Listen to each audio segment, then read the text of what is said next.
Salut, bien-aimé.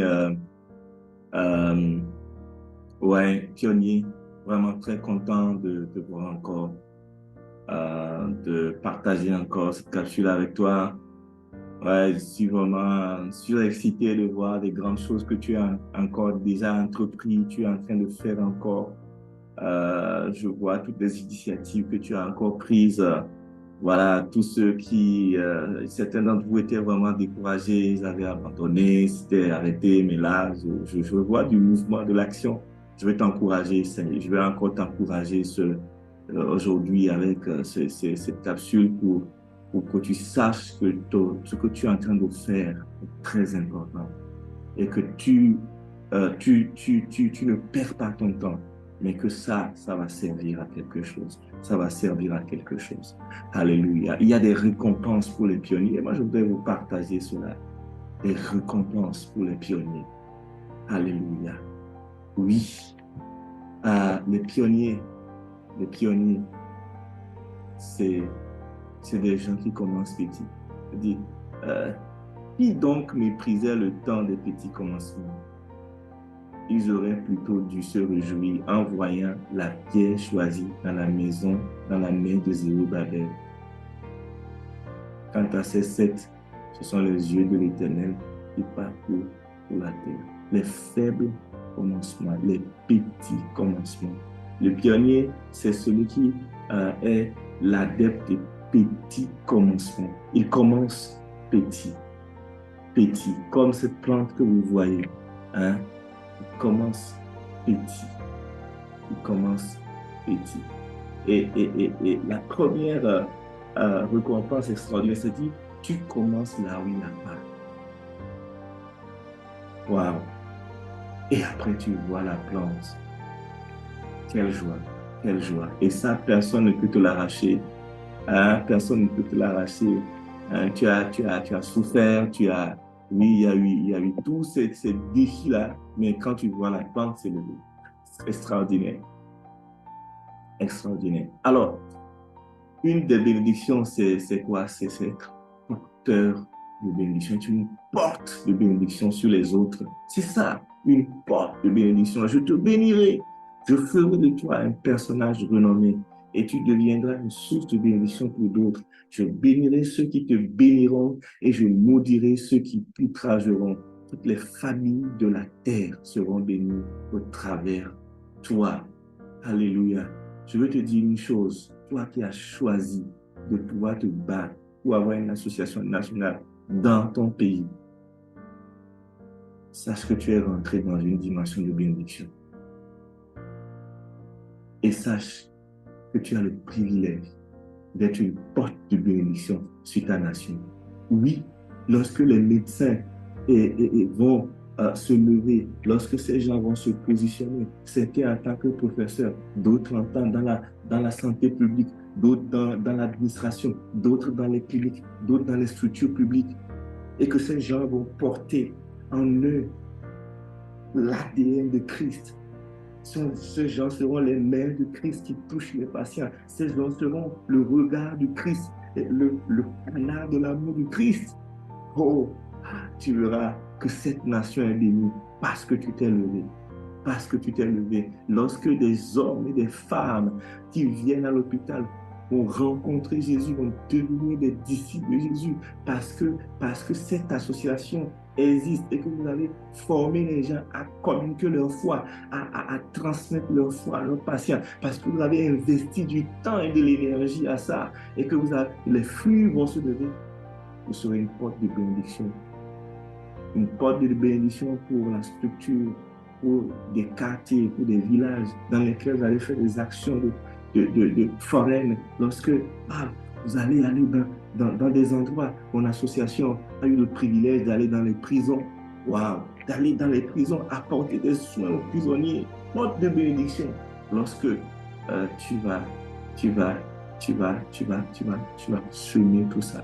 Je veux t'encourager. Il y a quelque chose de grand qui est derrière les petites choses que tu es en train de faire. Ces petites réunions où les gens ne prennent pas, les gens ne viennent pas. Tu te demandes, mais est-ce que c'est la peine? Toute cette pression, toute cette oppression, tous ces trucs. Ne pense pas que c'est vain. Non, tu es une porte de bénédiction. Et ça, n'oublie jamais. N'oublie jamais aussi, deuxième chose, cher pionnier, c'est que tu as le privilège de poser les bases. Alléluia. Tu as le privilège de poser les bases de ton organisation. C'est toi le premier. C'est toi qui es là. Ou tu es deux, vous êtes trois. Mais vous avez le privilège de donner à cette organisation l'architecture, la dimension. Oh, quel privilège, quel privilège. Vous ne pouvez pas vous rendre compte. Quand vous allez, dans quelques années, regarder les choses et vous allez voir, oui, on a posé les bases, on a mis les choses à leur place, conformément à la mission que Dieu, dans sa grâce, m'a confiée. J'ai posé chez vous le fondement comme un sage architecte. À présent, quelqu'un d'autre bâtit ce fondement seulement, que chacun prenne garde à la manière dont il bâtit. Paul a été le pionnier de l'église de Corinthe. Et ça, on ne peut pas lui retirer ça. On ne peut pas lui retirer ça. Et puis la joie des résultats, c'est au cultivateur qui travaille dur d'être le premier à jouir des récoltes. Mes amis, la joie, quand je vois dans mon association quelqu'un comme Yves qui est cette vidéo que tu es en train de monter, c'est Yves, de regarder, c'est Yves qui a monté cette vidéo. Quand je vois quelqu'un comme Yves, engagé, vraiment engagé, donnant de son temps, de son énergie gratuitement pour produire des vidéos, faire des posters, est-ce que ce n'est pas des fruits extraordinaires? Ça, quand moi je vois ça, je suis très content. Quand je vois ça, je suis très content. Quand je vois quelqu'un comme Ali Bada, euh, partir, hein, quelqu'un avec qui je priais dans mon bureau, quand il était en troisième année de médecine, il venait, on priait dans le bureau pour notre association nationale. Ce n'était pas encore ce que c'est aujourd'hui. Il y avait pratiquement rien. Mais ce gars venait, on priait. Aujourd'hui, quand je le vois marié, euh, ayant son doctorat, en train de travailler, je suis content. Et quand je le vois, la dernière fois, on était dans une retraite. Et il a eu l'occasion de pouvoir partager sur la passion pour la parole de Dieu. Quand je le voyais enseigner avec zèle, avec énergie, avec détermination, je suis content. Je suis content, mes frères, je suis content. Je suis édifié quand je vois quelqu'un comme Clémentine, qui est la trésorière de notre association, euh, et remporter des concours de leadership sur le plan même séculier, et puis attester que j'ai trouvé cette force-là à cause de l'association des médecins chrétiens. Alors je dis, waouh, ça en valait la peine. Ça en valait la peine que je puisse souffrir des calomnies, qu'on puisse se moquer de moi. Ça en valait la peine que je subisse des trahisons. Ça en valait la peine que je recommence toujours encore à zéro, que les amis m'abandonnent. Ça en valait la peine de continuer à espérer, à semer, parce qu'aujourd'hui, il y a le résultat. Bien-aimés pionniers, sois encouragés. C'est au cultivateur qui travaille dur d'être le premier à jouir de la récolte. Béni soient les pas de ceux qui annoncent l'évangile. Et ça, c'est les récompenses ici, sur cette terre, que nous voyons. Mais Dieu nous promet des récompenses dans le ciel. Regardez, la Bible, l'Apocalypse est plein de récompenses pour ceux qui auront été des pionniers sérieux. Le vainqueur portera ainsi des vêtements blancs. Je n'effacerai jamais son nom de lui. Je le connaîtrai comme mien en présence de mon Père et de ses anges. Quel privilège. Viens, Jean-Paul, viens. Ah, papa, tu vois, ça c'est Jean-Paul. Hein. Je vais te présenter Jean-Paul. Waouh, c'est un gars extraordinaire. Tu vois, c'est des gens qui ont commencé l'association des médecins chrétiens au Togo. C'est les gens qui ont impacté l'Afrique francophone avec ce message. Non, voilà, tu vois, papa, c'est lui. Et les anges, Michel, hein? On a regardé. Ouais, et pas le Père égale le Père du roi. Jean-Paul, magnifique. Nous sommes fiers de toi. Vous ne voulez pas ça.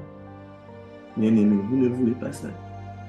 Et ça, cette fierté-là, de vivre ça dans l'éternité, en présence du Créateur de tout l'univers, du vainqueur. Je ferai un pilier dans le temple de mon Dieu et il n'en sortira plus jamais. Je graverai sur lui le nom de mon Dieu et celui de la ville de mon Dieu, la nouvelle Jérusalem qui descend du ciel d'auprès de mon Dieu, ainsi que mon nom nouveau.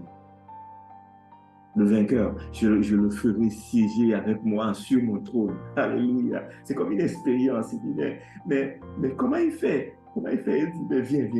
Assois-toi à mes côtés. Alléluia. Assois-toi à mes côtés. Le trône de Jésus, ce trône scintillant, glorieux, comme dans décrit dans l'Apocalypse. Moi, petit comme ça, je viens m'asseoir. Alléluia. Alléluia. Ça, c'est la victoire. Quelque chose nous attend, chers pionniers, dans le ciel. Quelque chose nous attend dans le ciel. Il n'y a pas seulement le salut, il y a aussi la récompense, il y a aussi la reconnaissance de Dieu pour ce que tu as fait. Chaque prière, chaque engagement, chaque temps donné pour aller organiser des réunions, faire ceci, chaque argent dépensé, toutes ces choses sont vues par le Père et seront reconnues par le Père. Car en ce qui me concerne, dit Paul, je suis prêt d'offrir ma vie comme une libation pour Dieu. Le moment de mon départ est arrivé. J'ai combattu le bon combat. J'ai achevé ma couche. J'ai gardé la foi. Telle une couronne, la justice que Dieu accorde est déjà préparée pour moi. Le Seigneur, le juste juge, me le remettra au jour du jugement. Et pas seulement à moi, mais à ceux qui, avec amour, attendent sa venue. À toi et à moi, nous allons avoir cette récompense extraordinaire. Après quoi, le roi dira, ce roi-là représente Jésus, à ceux qui seront à sa droite, venez, vous qui êtes bénis par mon Père, prenez possession du royaume qu'il a préparé pour vous depuis la création du monde. Waouh. Et souvenez-vous du parabole de talent. Ce que le maître a dit à celui qui a fructifié ce talent. Très bien, lui dit son maître, tu es un bon serviteur, en qui l'on peut avoir confiance. Tu t'es montré fidèle en peu de choses. C'est pourquoi je t'en confierai de plus important. Viens partager la joie de ton maître. Vous savez que le monde ne s'arrêtera pas juste parce que nous sommes allés au ciel. Nous gouvernerons la terre. Nous aurons la direction de Alléluia. Il y aura des ministres, il y aura des chefs d'État. Nous gouvernerons la terre. Et si nous sommes fidèles dans les petites choses, les choses de cette terre, Dieu nous confiera les grandes. Dieu nous confiera les grandes. Donc, nous avons la reconnaissance de Dieu, mais aussi nous avons la reconnaissance des hommes. Ceux que vous voyez ici ont la reconnaissance des hommes. Quand vous voyez le premier qu'on a, c'est une reconstitution qu'on a fait de Livingstone, David Livingstone, qui a quitté l'Angleterre et qui est descendu en Afrique. Et il est descendu en Afrique pour être un pionnier. Et il a soigné les gens. Et il a béni les gens. Vous savez, quand il quittait, il disait à son frère, moi je vais aller prendre soin des gens, des pauvres. Son frère disait, mais toi, tu perds ton temps, moi je vais rester ici et me faire de l'argent et me faire un renom. Il est parti, il est descendu au fond, il a soigné, il est mort. Quand il est mort, son corps est devenu un combat entre tout le monde voulait garder son corps. Les indigènes voulaient son corps. L'Angleterre voulait son corps. Finalement, les indigènes ont pris son cœur et ont enterré son cœur quelque part, qui existe encore aujourd'hui. Et les Anglais ont pris son corps pour faire des obsèques nationales. Son frère n'a pas eu des obsèques nationales, mais lui, il a eu des obsèques nationales parce qu'il a renoncé à ce qu'il pouvait gagner pour devenir un pionnier. Regardez cet homme, Albert Schweitzer, au milieu, qui est venu en Afrique, a bâti l'hôpital de Lambaréné. Cet homme qui avait je ne sais pas combien de doctorats, 4 ou 5 doctorats, il est venu donner sa vie en Afrique. Regardez cet homme qui, sans le vouloir, est devenu un héros dans un pays en guerre, a soigné les femmes. Vous le connaissez bien. Vous le connaissez bien. Celui qui est le réparateur des vagins des femmes et qui est devenu plus noble. Eux tous, il est devenu plus noble. Oui, vous aurez la reconnaissance de Dieu, mais aussi la reconnaissance des hommes. Oui, oui, les gens vont voir et les gens diront, c'est toi, c'est toi. Personne ne peut aujourd'hui me l'arracher. Ce n'est pas un sujet d'orgueil, mais c'est une réalité que j'ai initiée, que j'ai commencé, que je me suis battu, que j'ai investi mon argent, mon temps, et qui est une association nationale dans mon pays.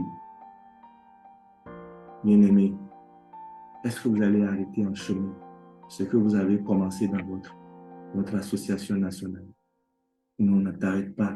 Ne t'arrête pas. Il y a une trop grande récompense qui est liée à ce que tu es en train de faire. Ce n'est pas le moment de baisser les bras. Regardez ce que Néhémie nous montre. La muraille fut achevée en 52 jours, le 25e, le 25 du mois d'Éoul, lorsque tous nos ennemis la prirent, tous les peuples étrangers qui nous entouraient furent saisis de crainte et profondément humiliés à leurs propres yeux, car ils reconnurent qu'un tel ouvrage n'avait pu être mené à bonne fin qu'avec l'aide de notre Dieu. Quand ça se lever, les gens verront et diront non, ça c'est Dieu, ça c'est Dieu, ça c'est Dieu, ça c'est Dieu, ça c'est Dieu. Et ce sera une grande joie. Sois fortifié, bien-aimé pionnier. J'espère t'avoir encore encouragé. À la prochaine, sois connecté. Nous allons ensemble encore avancer pour bâtir des associations fortes et pérennes dans toute la francophonie. Sois béni. À bientôt.